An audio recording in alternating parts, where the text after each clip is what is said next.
Hello guys, welcome back to another video. Today we are doing an unboxing video for the iPhone 14.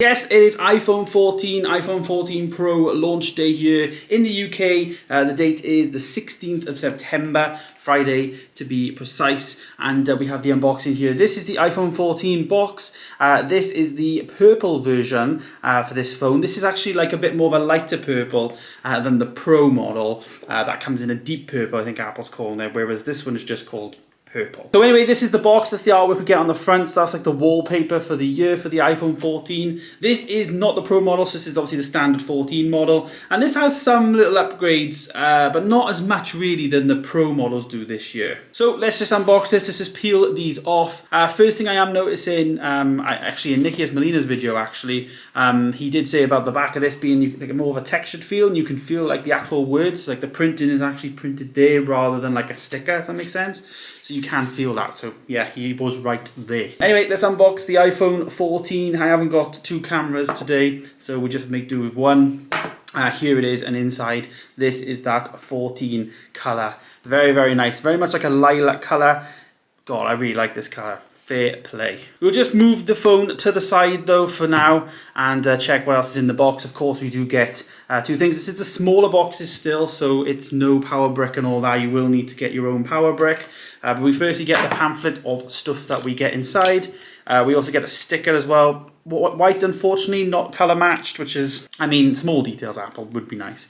All this regulatory information, which is available online, which, to be honest, I kind of wish Apple got rid of this nowadays, because all this we don't really need. And here in the UK, well, in Europe, apart from America, basically, we still have a SIM tool because we still have the SIM tray, so yeah. And then finally we do get a cable, which is a USB-C to Lightning cable. I always just get these and never use them. They're just like brand new. I've got tons of these brand new cables just there, so yeah, there's another one there to add to the collection, I guess. But that's all basically inside the box, nothing else. That's just the box then. There it is there. So then, here it is, the iPhone 14, the standard model. We do get two cameras on this rather than three on the Pros.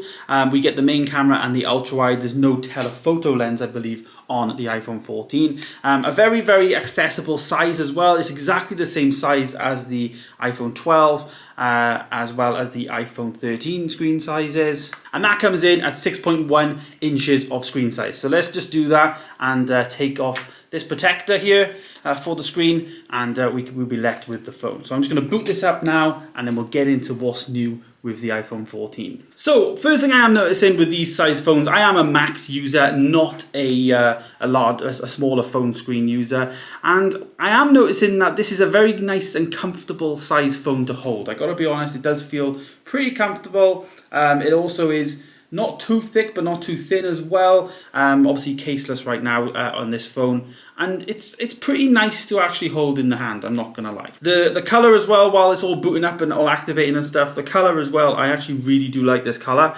Nowadays, obviously, people worry about, like, is it too girly or is it anything? Like, that's my biggest concern with the purple one, because, you know, is it too girly? Is it not girly? Who knows? But this one, it is probably, I'd say, more on the feminine side, but I wouldn't mind having this coloured phone, to be honest with you. It is a really nice looking device, I'm not gonna lie. We do still get the simple design on the back. We used to have iPhone here, the word iPhone on the bottom. We don't get that still, and we of course do just get the Apple logo on the back, which is nice. So I am all set up now on this phone. Here it is. The only difference really with this phone this year is car crash detection is built in. We do get a slightly better camera this year than we did on the last year's iPhone 13. But the main upgrades really are to do with the Pro line this year.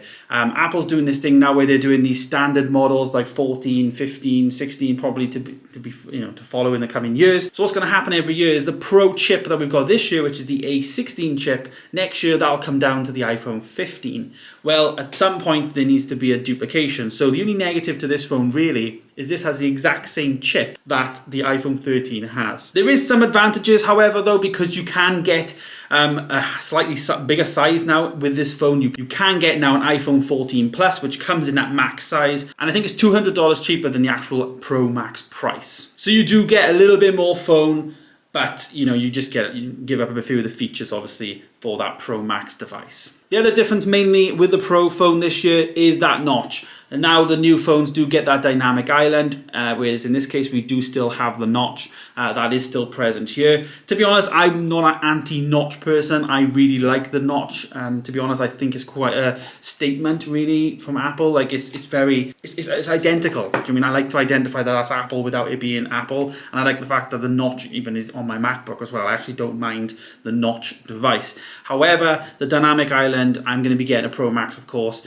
towards the end of the day now. So I will be experiencing that, and you will see that on videos coming soon. So there is some additional improvements to the camera that's been made, most notably the low light performance. Now I'm somebody that they basically advertised low light performance in the iPhone 13 last time, and it wasn't as good as they made it out to be. I was pretty much disappointed with it. Looking at iJustine's video though, I'm very looking forward to testing this out on these devices, because low light performance for me is a must. Like you take a lot of photos than you actually think in low light, so it is greatly needed in my opinion. As I said as well, we do get crash detection on this, which also is going to be in the Apple Watch Series 8. But other than that, that's very much it. We get the same chip as last year. The other phone, the Plus size, does get a slightly bigger battery, of course. So yeah, it's an average upgrade, I'd say, this phone from first impressions, but it is not going to be a great upgrade from an iPhone 13 in my opinion. If you have an iPhone 13, I would very much stick with it, because you're not going to get much. Unless you want to get a Pro Max or a Pro device, that may be a different conversation, because you do get a little bit more from a 13 anyway, rather than the 13 Pro. However, the 14 going from a 13, I wouldn't do it. If you had a 12, maybe I would do it, depending on, like, you know, if you need it and you want it. But if you have an 11, this is probably a good update for you. So guys, there it is. There's my first impression of the iPhone 14. Let me know your thoughts down below, and of course I will be getting the iPhone 14 Plus in to do a full unboxing video of and first impressions of. But I really very much like this device. I like this color. Let me know your thoughts on the color. Do you like this purple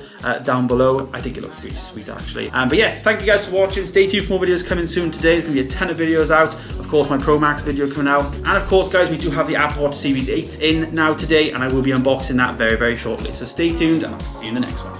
Goodbye.